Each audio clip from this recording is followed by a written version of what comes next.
What's good, champs? It's your boy Jerry. Welcome back to Champion Talk. Today we got episode 15. I mean, we've been doing this for 15 weeks, man. That's crazy. It doesn't feel like it's been that long. But anyways, today we got a lot of fun stuff to talk about. We're going to talk about Kobe and the NBA logo situation. The three-point contestants has just been announced. And then it's just been we're going to talk about some big games, some big performances that done went down over the last week. So stick around and enjoy this episode. J Squad. Brian Russell with a quick crossover. Look at Brian Russell slips. And Michael pulls up and buries the shot to get him a 1-point lead. That may have been. Who knows? Iguodala to Curry. Back to Iguodala. Up for the layup. Oh!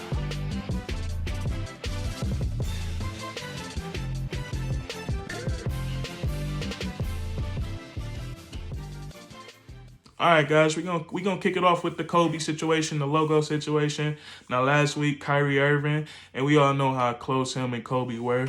Kyrie Irving made headlines last week talking about Kobe should be the NBA logo. He should be in consideration to be the new NBA logo. And I 100% agree. When you think of Kobe, you think of the NBA. And Kobe has done nothing but gave the NBA hard work, dedication, blood, sweat, and tears for 20 years in his life. He gave 20 years of his life to the league. The fans love Kobe. He always put on the show. He always gave 100%. And even at the age of 39, 40, his last game, he went off for 60. He went out with a bang. And unfortunately, last year we lost Kobe in that unfortunate accident. But I think Kobe will be a great NBA logo. Kobe was very influential, man. Very influential. Just by the way he played, and by the way he carried himself. When you shooting your dirty socks, into the hamper, what do you say? You say Kobe. When you you ball up some paper, shoot into the trash can. You in school, you saying Kobe, man. You outside, you in the gym hooping with your boys. You take a shot in somebody's face. What you say? You say Kobe. So, Kobe is very influential, man. He's probably known as the greatest tough shot maker of all time. Shooting over a double team, three people. Sometimes it didn't matter for Kobe. So that's where I stand on that, man.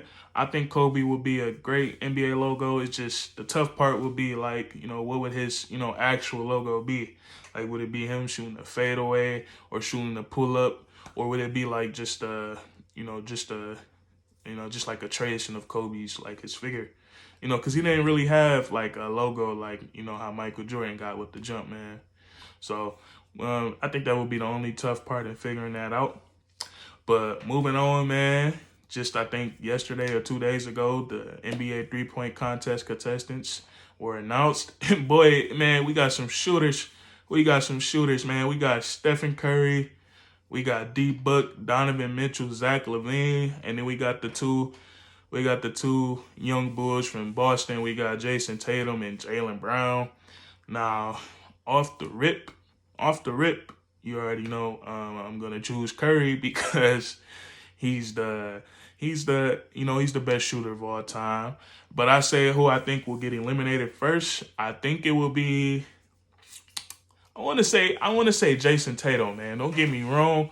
That boy is a sniper, but I feel like he more of a streaky shooter. Like he gonna need to catch fire. And my sleeper pick for the 3-point contest is Zach LaVine. That man takes a lot of threes and he hits them at a high clip. He really has a cannon.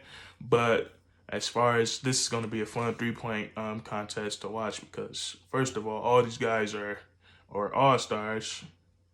I don't know if that's ever happened before. Every player in a 3-point contest has been an all-star. But all 6 of these guys are all-stars. All of them are good as hell. And it's gonna be fun to watch, man. But I got my money on Curry. Stephen Curry, Zach LaVine is my sleeper, and I think Jason Tatum gonna be the first. I think he's gonna be the first one to get bounced, man. But speaking of Jason Tatum and Jaylen Brown, we know the Celtics have been struggling lately, struggling, man. And it got the media, like all the shows, ESPN and Fox, it got them pointing fingers.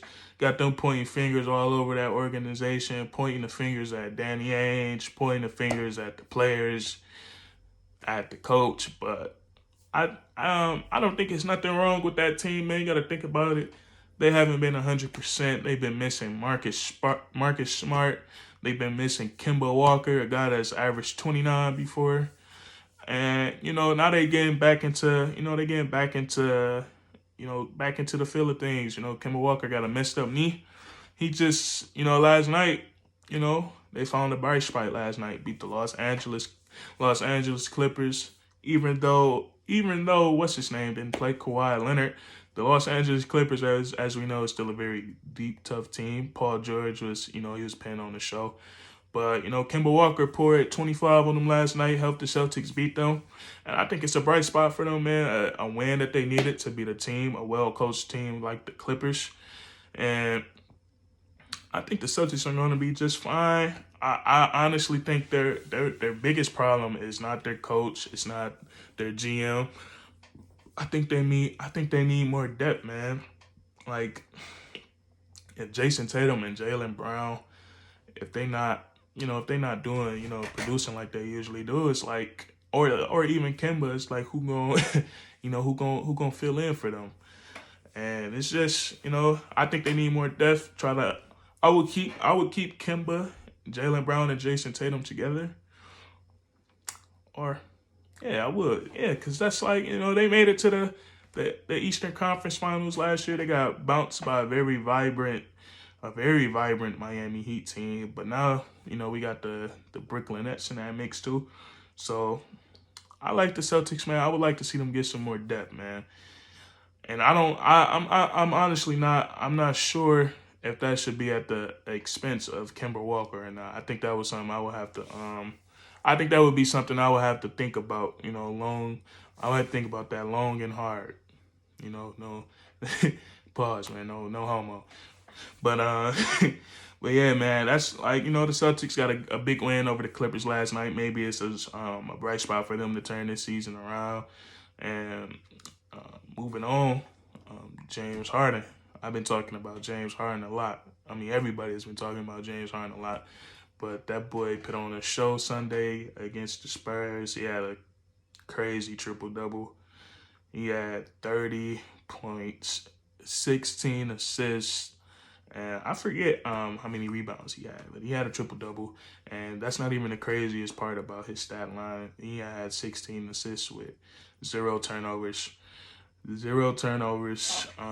a guy like James Harden that has the ball in his hands a lot, especially when Kyrie, and he didn't turn the ball over not once against Greg Popovich. So, that's something that's unreal.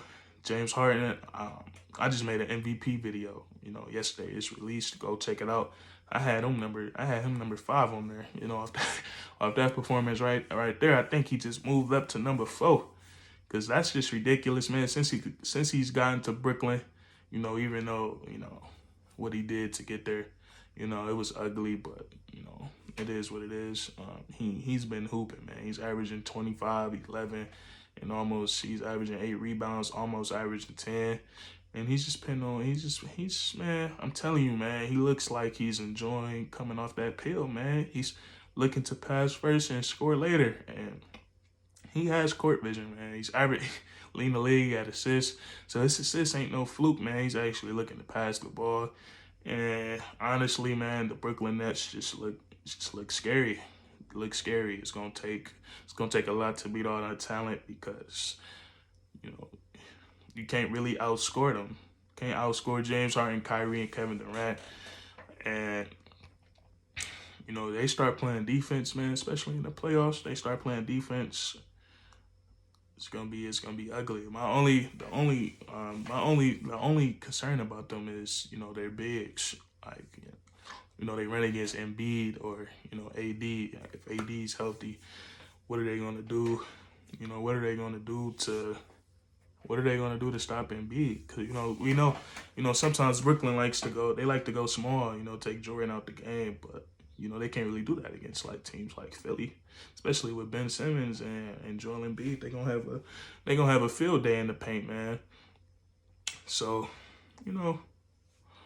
man, James Harden, that boy is, he damn near, you could consider him, a top 3 player in the NBA right now. Maybe, just the way he playing, 26, 11, 8, and he's shooting the 3 ball at a high clip. You know what I noticed about James since he's been in Brooklyn? He don't really have to take none of those, those bad shots that he did in Houston. Because in Houston, for so long, not for so long, but for most of his time in Houston, when he didn't have CP or Westbrook, he was the only guy out there that could, facilitate, create for himself. It was just James Harden and a bunch of role players around him. So, this year is different for him. He's hungry for that ring, and we gonna see what he do. We gonna see what Brooklyn do in the playoffs. It's almost here because we halfway through the season. We had the damn All-Star break already. It came here quick as hell. But anyways, moving on. Another guy who had a big game on Sunday night, Zion Williamson. He's in his sophomore year, playing out of his mind, averaging 25, 26 a game, shooting 60% from the field. We know he take mostly dunks and layups, or all dunks and layups, but still that's impressive, man. And he's a great, I wouldn't say great just yet, but he's a good passer. He can create for himself. He got a very quick first step, and he's just been causing problems. He's just been causing problems for the league. And just on what day was that? Oh yeah, just on Sunday they played the Utah Jazz. We all know what the Utah Jazz are, the best team in the NBA right now.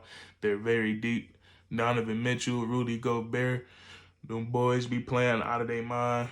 The role players, Jordan Clarkson, probably the 6th man of the year. Shooters everywhere. Royce O'Neal locking shit up on the perimeter. And it's just a good team, man. They shoot the 3 ball at a very high clip as well. I think they got the best 3-point rating in the league. And Zion Williamson, he was able to knock them guys off on Sunday. Now the Pelicans have been a team that, they haven't been winning. They are in the Western Conference, but I think they have a lot of talented with Zion and BI. And, Zion was able to pit the Pelicans over the Jazz on Sunday night. I think he had 26 points. He played really good down the stretch, and he was able to. Not only are the Jazz good offensively, but they are definitely good goddamn defensively too, man. Defenders everywhere. Got the 2-time defensive player of the year, and Rudy Gobert down there. And, for a sophomore player, Zion, he was able to get the job done. Him and the Pelicans. Maybe this is a bright spot for them too. Maybe they're gonna turn it up and make that playoff push. Because right now I think they sitting around like 11th to 13th place. So, we still got plenty of games to go. They still got plenty of time to turn it around. At least make it to that play-in tourney. That play-in tourney is gonna be very anxious, man. Especially if your team, if your favorite team, man, is like a team that's like, say if your team the 8th seed, and they gotta beat the 9th and the 10th seed in the tournament to get that playoff spot, I would be very anxious, man, because right there you're gonna really see who really the best team is. So especially if a team that's been hindered, like the Grizzlies they missed their point guard for like 2 or 3 weeks, and that kind of messed them up and put them at the bottom of the standings. And they hang in towards the end of the season. And let's say your favorite team is the Warriors. They in 8th spot, and the Grizzlies end up knocking them off in that play-in tourney. I would just be anxious as a fan, man. I would be very anxious, but it's gonna be fun to watch. It's gonna be some good basketball, and yeah, man. But anyways, Zion has been putting a stamp on this league. He's in his sophomore year, and he's an all-star, well-deserved. And unfortunately, he's not in the dunk contest, man. He's not in the dunk contest. I'm not gonna lie. I forgot who the 3 guys were in the dunk contest. Only Obi Toppin is in there, and I can't remember the other 2. So we're gonna see what the dunk contest is, man. Hopefully there's some good dunkers in there. Because last year's dunk contest was ridiculous. You know, the dunk contest, it bounced back last year with Derrick Jones and what's his name? Aaron Gordon. You know, he probably got snubbed again because his last dunk was ridiculous compared to Derrick Jones Jr. But anyways, moving on. The Phoenix Suns, boy, them boys are in second place in the West. They've been hooping. They've won 8 of their last 10. They won 8 of their last 10. Second place, sending 2 players to the All-Star game, and Chris Paul and Devin Booker. Devin Booker didn't get selected, but he will be replacing Anthony Davis because AD he's hosting that calf muscle, you know. And so he won't be playing in the All-Star game. D Book could be his replacement. And last night, Devin Booker knocked off, well, not Devin Booker, he got ejected. But the Suns, the Phoenix Suns, they knocked off LeBron James and the Lakers, even with LeBron going for 38 and damn near a triple-double. The Phoenix Suns were able to knock them off. And I like Phoenix. They're a very young team with a veteran point guard and Chris Paul. Chris Paul is so smart. He's just like, you know, his IQ level is on the same level as LeBron's when it comes to putting players in the right spots, knowing how to draw a foul, and just making plays. Only difference between Chris Paul and LeBron James is 6'8" and a goddamn behemoth of a man. But that just speaks to how great LeBron is. But yeah, man, CP got them guys looking good. Devin Booker is looking good. Devin Booker should have been an all-star over CP3 if we being honest, but that's besides the point. Them boys are hooping this year. And they're gonna be a very dangerous team in the playoffs. We seen what they did in the bubble last year, 8-0 or 9-0, however many bubble games there were, and people were calling it a fluke, but obviously it wasn't because they are in second place in the West right now. The Lakers are third, and the Clippers are fourth, and Utah sit at number 1. And the Suns, I think they can win the playoff series, especially if they get a top 3, top 4 seed. I think they are very capable of winning the playoff series. But I think they are one piece away from being contenders. I would love to see Blake Griffin on their team back with Chris Paul. I think Blake and Chris Paul chemistry was very good. And, you know, Donald Sterling just messed that all up. But, you know, anyways, man, that's it for this episode. Didn't have too much to talk about, but we talked about something, man. But if you like this video, well, for my people watching on YouTube, if you like this video, man, give it a like, comment what you think, where you disagree, agree on any of these topics.